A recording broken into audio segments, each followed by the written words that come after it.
دلوں کو جوڑنے، سچ کو ابھارنے اور امت کو جگانے کا پیغام۔ Aqsa T V. الحمدللہ رب العالمین والصلاة والسلام علی سید المرسلین، اما بعد۔ میرے عزیز بھائیوں اور بہنوں، آج کی گفتگو انسان کے دل سے متعلق ہے۔ وہ دل جو آج نفرتوں، حسد، مفادات اور گروپ بندیوں کے درمیان بکھر رہا ہے، اور وہ دل بھی جو اللہ کے لیے جڑ کر قیامت میں عرش الہی کا سایہ پانے والا ہے، حدیث 7 کا روشن مقام ہے۔ رسول اللہ صلی اللہ علیہ وسلم نے فرمایا، 7 خوش نصیب لوگوں کا ذکر فرمایا جنہیں قیامت کے دن اللہ اپنے عرش کے سائے میں جگہ دے گا۔ اس دن جب نہ کسی درخت کا سایہ ہوگا، نہ کسی عمارت کا۔ نبی صلی اللہ علیہ وسلم نے فرمایا، 7 یظلہم اللہ فی ظلہ یوم لا ظل الا ظلہ، ورجلان تحابا فی اللہ اجتمعا علیہ وتفرقا علیہ۔ 2 انسان جو اللہ کے لیے آپس میں محبت کرے، اسی محبت پر ملے اور اسی محبت پر جدا ہو تو قیامت کے دن عرش کے سائے میں ہوں گے۔ محبت فی اللہ کیا ہے؟ محبت فی اللہ وہ محبت ہے جس کا مقصد دنیا نہیں بلکہ اللہ کی رضا ہے۔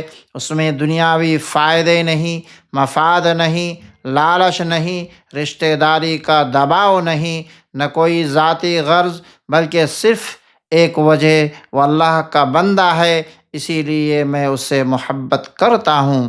ایسی محبت کبھی ٹوٹتی نہیں، ایسی محبت کبھی دھیرے نہیں پڑتی، ایسی محبت کبھی بدلتی نہیں، کیونکہ انسان کی اکثر محبتیں دنیاوی ہوتی ہے۔ پیسہ ہو تو محبت، فائدہ ہو تو محبت، گروپ ساتھ ہو تو محبت، لیکن جب محبت کی بنیاد ایمان بن جائے تو اللہ کے یہاں محبوب ترین عمل بن جاتا ہے۔ نبی کریم صلی اللہ علیہ وسلم نے فرمایا، تم اس وقت تک جنت میں داخل نہیں ہو سکتے جب تک تم ایک دوسرے سے محبت نہ کرو۔ دل کو جگہ دینے والی مثال محبت فی اللہ کا واقعہ سنیے میرے بھائیوں، ذرا اسی سچی داستان کو دل سے سنیں جس نے محبت فی اللہ کی حقیقت کو زندہ کر دیا۔ تابعین میں 2 عظیم انسان تھے، ابو مسلم الخولانی رحمہم اللہ، عامر بن عبداللہ التمیمی رحمہ اللہ۔ ان کا آپس میں کوئی خون کا رشتہ نہیں تھا، کوئی دنیاوی مفاد نہیں تھا، کوئی تجارت، دولت، جماعت یا سیاست نہیں تھی، بس ایک رشتہ تھا، اللہ کے لیے محبت۔ دونوں روز ملتے، دین کی بات کرتے اور ملاقات کے اختتام پر کہتے، اللہ یجمع بیننا فی ظل عرشہ، اللہ ہمیں اپنے عرش کے سائے کے نیچے جمع کرے۔ ایک دن عامر سخت بیمار ہو گئے، ابو مسلم ان کی عیادت کے لیے آئے تو عامر نے مسکرا کر کہا، میرے بھائی، دنیا میں تو ہم اللہ کے لیے ملتے تھے، مجھے امید ہے کہ آخرت میں بھی اللہ ہمیں اپنے عرش کے نیچے جمع کرے گا۔ کچھ دن بعد عامر انتقال کر گئے۔ جب ابو مسلم ان کی قبر پر پہنچے، وہ رونے لگے اور قبر سے خطاب کرتے ہوئے کہتے ہیں، اللہم لا تحرمنی صحبتہ فی الجنہ، یا اللہ جنت میں اس کی رفاقت مجھ سے نہ چھیننا۔ اور واپس پلٹتے ہوئے بار بار حدیث دہراتے جاتے، ورجلان تحابا فی اللہ اجتمعا علیہ وتفرقا علیہما، اے اللہ کتنے خوش نصیب ہے وہ دل جو تیری خاطر جڑتے ہیں۔ ہماری زندگی میں اسی محبت کی ضرورت ہے۔ آج کے دور میں گروپ بندی، مسلکی تعصب، سیاسی اختلاف، سوشل میڈیا کی دشمنی، حسد، انا، فالوورز کی جنگ دلوں کو دور کر رہی ہے۔ لوگ ایک دوسرے سے دنیا کے لیے ملتے ہیں اور دنیا کے لیے جدا ہو جاتے ہیں، لیکن جس دل کو اللہ کی نسبت مل جائے وہ ہر رشتے کو پاک کر دیتا ہے۔ محبت فی اللہ کیسے پیدا کریں؟ اخلاص کی نیت کریں، کسی سے تعلق صرف اللہ کی رضا کے لیے رکھیں، اچھوں کی صحبت اختیار کریں، ان لوگوں کے قریب رہیں جو اللہ سے قریب ہیں، دین کے کاموں میں شریک ہوں، مسجد، درس قرآن، صدقہ، خیر، یہ سب محبت بڑھاتے ہیں۔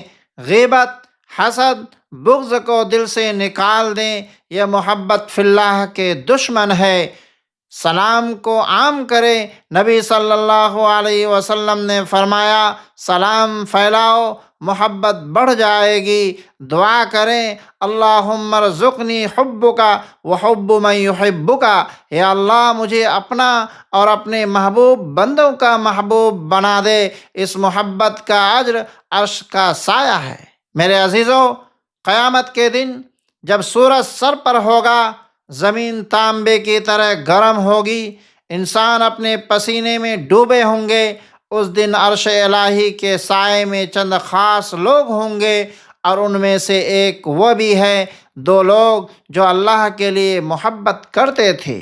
سوچیں، ایک محبت جو ہم اگر پیدا کر لیں، کل ہمیں پورے قیامت کے دن سایہ دے سکتی ہے۔